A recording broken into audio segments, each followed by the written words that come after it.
Assalamualaikum warahmatullahi wabarakatuh. Alhamdulillah alladzi amarna bil ittihad wal i'tisam bihablillahil matin. Ashhadu an la ilaha illallah al-malikul haqqul mubin wa ashhadu anna Muhammadan abduhu wa rasuluh sadiqul wa'dil amin. Allahumma salli wa sallim wa barik ala sayyidina Muhammadin wa ala alihi wa ashabihi ajma'in, amma ba'd. Hadirin para pemirsa ceramah kuliah Ramadan Yayasan KBAU Al-Barakah yang dirahmati Allah Subhanahu wa taala. Alhamdulillah, pada kesempatan ini kita dapat bersama-sama bertatap muka dalam rangka silaturahmi penuh berkah bersama KBAU Al-Barakah. Pada kesempatan ini kami akan menyampaikan tentang pentingnya ukhuwah Islamiyah.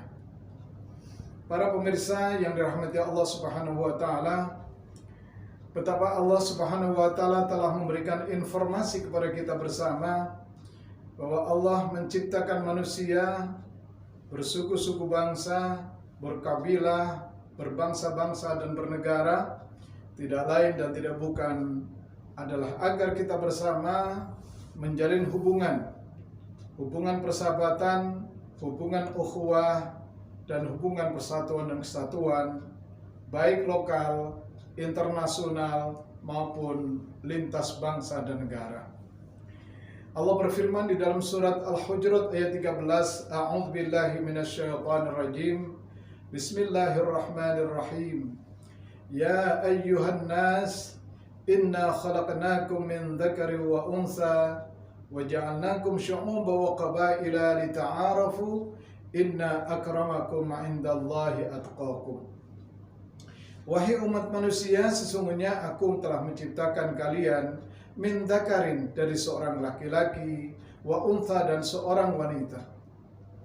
Dari seorang laki-laki dan seorang wanita yang kita mengenal sebagai Adam dan Hawa itu kemudian melanjutkan keturunan-keturunan Nabiullah Adam alaihissalam, termasuk sampai kita bersama pada saat ini.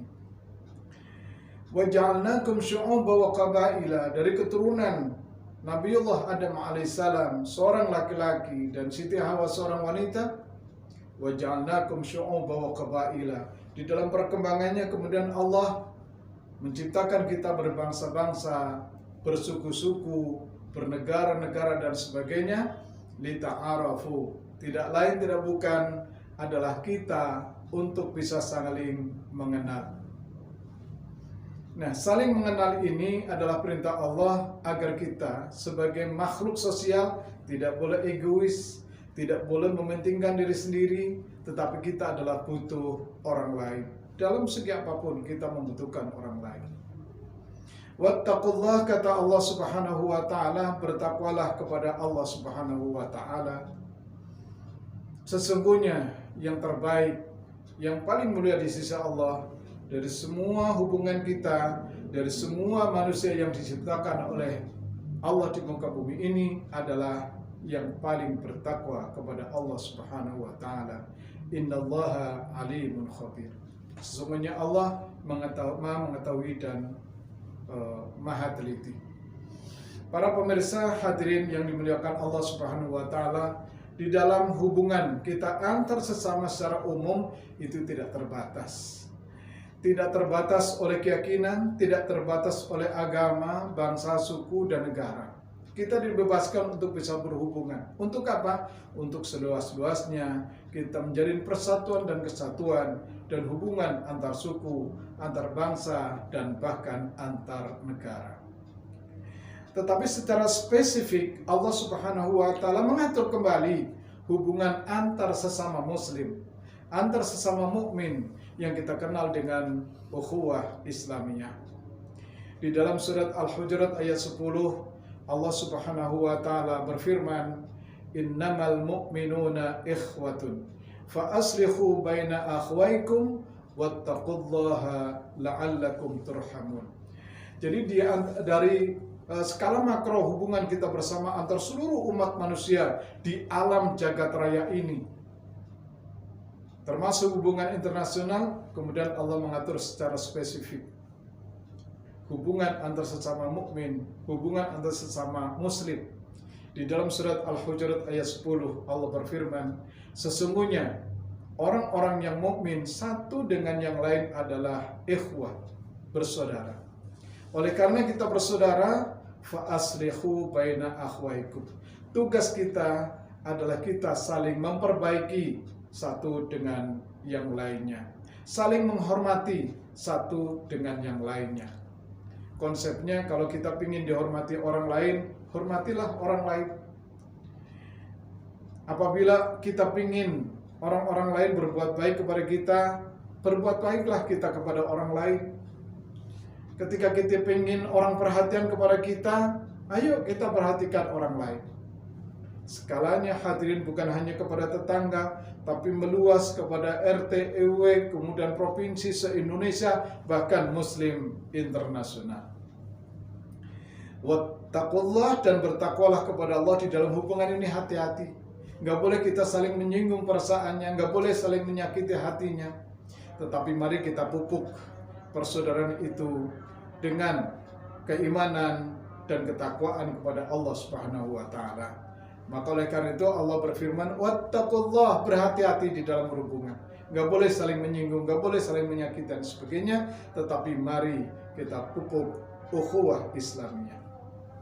Jadi dari Al-Hujurat ayat 10 inilah yang kemudian istilah di Indonesia kemudian menyebutkan sebagai ukhuwah Islamiyah berdasarkan surat Al-Hujurat ayat 10.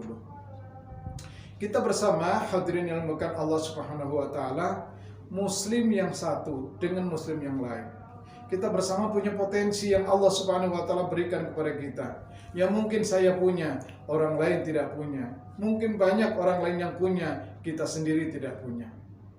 Dari segala macam potensi yang Allah berikan kepada kita, baginda Rasul Muhammad SAW, kita tidak boleh egois. Kita punya ilmu, kita punya kepandaian, tidak boleh kemudian untuk menghajar orang lain, melemahkan orang lain yang mungkin tidak punya ilmu. Orang lain yang punya ilmu juga tidak boleh berusaha untuk membanting kita yang mungkin punya kelemahan. Tetapi mukmin satu dengan yang mukmin yang lain, Rasulullah SAW di dalam sebuah hadis yang diriwayatkan oleh Abu Hurairah radhiyallahu anhu, Rasulullah SAW bersabda, al-mu'minu lil mu'mini kal bunyan. Diharapkan oleh baginda Rasul Muhammad SAW, mukmin yang satu dengan mukmin yang lain itu diibaratkan sebagai sebuah bangunan. Bangunan ini hadirin yang dimuliakan Allah itu terdiri dari material yang macam-macam. Ada pasir, ada batu bata, batu kali, ada semen dan sebagainya. Tidak bisa dia berdiri sendiri-sendiri. Pasir jika berdiri sendiri dia tetap aja dia berpisah-pisah. Bata merah ditumbuk dengan bata merah, batu kali ditumbuk batu kali, tidak dirangkai, kemudian tidak akan bisa menjadi bangunan. Tapi material-material itu disatukan, saling bersinergi, yashuddu ba'duhu ba'dhan, saling memperkuat satu dengan yang lain, maka jadilah bangunan yang kokoh. Demikian kita bersama kaum muslimin, muslimat yang dirahmati Allah, kita punya ilmu, kita punya potensi, orang lain punya potensi, tidak boleh berdiri sendiri-sendiri yang tidak bisa menjadi bangunan yang kokoh. Mesti kita harus bersinergi, yashuddu ba'duhu ba'dhan, kita saling memperkuat satu dengan yang lain, sehingga ukhuwah Islamiyah, persaudaraan sesama muslim itu diharapkan seperti bangunan yang kokoh, yang kuat, yang tidak bisa tergoyahkan oleh orang lain. Hadis ini hadis sahih diriwayatkan oleh Imam Muslim. Hadirin yang dimuliakan Allah, para pemirsa yang budiman, yang dirahmati Allah Subhanahu wa Ta'ala. Muslim satu dengan muslim yang lainnya diharapkan kita mampu untuk melaksanakan kewajiban kita yang menjadi hak orang lain. Orang lain diharapkan bisa melaksanakan kewajibannya yang menjadi hak kita. Sebagai penutup, ada hadis baginda Rasul Muhammad SAW dalam sebuah hadis yang sahih. Rasulullah SAW bersabda, haqqul muslim alal muslim sittun. Hak seorang muslim dari muslim yang lainnya. Kalau hak adalah sesuatu yang mesti kita terima, berarti adalah kewajiban orang lain terhadap muslim yang lainnya. Itu ada 6 kata baginda Rasul. Yang pertama, hadirin, idza laqitahu fasallim alaihi. Agar tetap pupuk ukhuwah Islamiyah yang bagus, yang kuat, maka yang pertama, yuk kita saling mendoakan. Paling tidak kalau ketemu, wa idza laqitahu, kalau ketemu fasallim alaihi, ucapkan salam. Assalamualaikum warahmatullahi wabarakatuh. Adalah kewajiban bagi orang yang sudah kita doakan. Semoga selamat, sejahtera bagimu, rahmat Allah dan keberkahan meliputi dirimu. Maka yang menerima salam wajib hukumnya untuk menjawab salam itu dengan baik. Waalaikumsalam warahmatullahi wabarakatuh.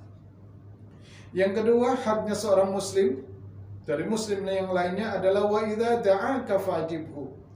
Kalau dia memanggil, kalau dia mengundang, fajibhu, jawab. Kalau dia mengundang, datangi. Jangan kita cuek, jangan kita acuh. Karena itu akan merenggangkan atau bahkan menciptakan permusuhan karena tersinggung karena kita tidak menghormati orang lain. Wa idza da'anka fajibhu. Kalau dia memanggil, tolong jawab dengan jawaban yang sopan, ya, dengan jawaban yang sopan. Siapa tahu dia membutuhkan kita, dia membutuhkan pertolongan kita. Yang ketiga, hadirin, wa idza stansahaka fansih lahu. Apabila dia minta nasihat kepadamu, maka nasihati dia. Problematika kehidupan rumah, kehidupan di dunia ini beraneka macam. Ada mungkin problematika rumah tangga, suami istri yang sudah menjalin hubungan lama tidak mampu menciptakan keharmonisan rumah tangga. Dia pingin minta nasihat kepada kita. Mungkin hadirin makan Allah, dia punya problem anak. Mungkin dia punya problem-problem yang lain. Maka ketika dia minta nasihat kepada kita, berikan nasihat semampu kita, berikan solusi semampu kita. Jika kita tidak mampu, yuk kita antarkan, oh iya, kepada si A ahlinya, kepada ustadz itu si ahlinya dan sebagainya. Ya, hadirin, yang keempat yang dimuliakan Allah Subhanahu wa taala, fa idza atisha fahamidallah fashammithu. Apabila seorang muslim bersin, ya, bersin, fahamidallah, kemudian dia bertahmid kepada Allah. Begitu bersin, kemudian mengucapkan alhamdulillah, fashammithu, tolong sambut dia. Bagaimana menyambutnya? Alhamdulillah, kita doakan yarhamukallah. Nah, apabila dia mendoakan yarhamukallah, maka kita jawab lagi, yahdikumullah wa aslih balakum. Semoga Allah memberikan petunjuk kepadamu dan memperbaiki keadaanmu.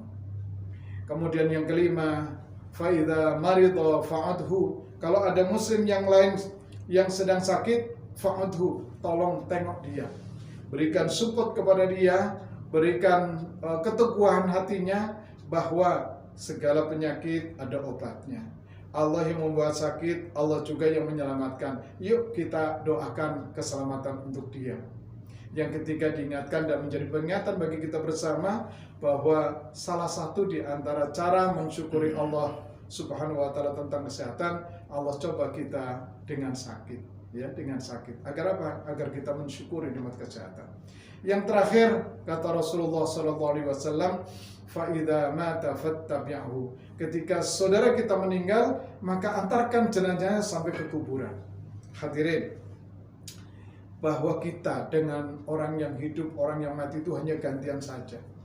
Suatu saat kita butuh pertolongan orang lain. Suatu saat ketika hari ini kita bisa mengurus jenazah saudara kita yang meninggal, kita bisa turut memandikan, turut membantu mengkafani, turut menyolatkan, menghantarkan untuk menguburkan. Suatu hari nanti hadirin, kita butuh orang lain ngurusi jenazah kita, memandikan kita, mengkafani kita, menyolatkan kita, mendoakan kita, kemudian turut menguburkan. Ingat, ukhuwah Islamiyah harus kita jalin dengan baik dan benar, karena sesungguhnya kita butuh orang lain yang mungkin hari ini membutuhkan kita. Suatu saat kita bergantian saling membutuhkan satu dengan yang lain. Mudah-mudahan Allah Subhanahu wa taala memberikan rahmat dan ridhonya kepada kita dan membimbing kepada kita pada jalan yang benar, jalan yang diridhoi oleh Allah Subhanahu wa taala. Terima kasih atas perhatiannya. Mohon maaf atas segala kekurangannya. Wafaqanallahu wa iyyakum ajma'in. Assalamualaikum warahmatullahi wabarakatuh.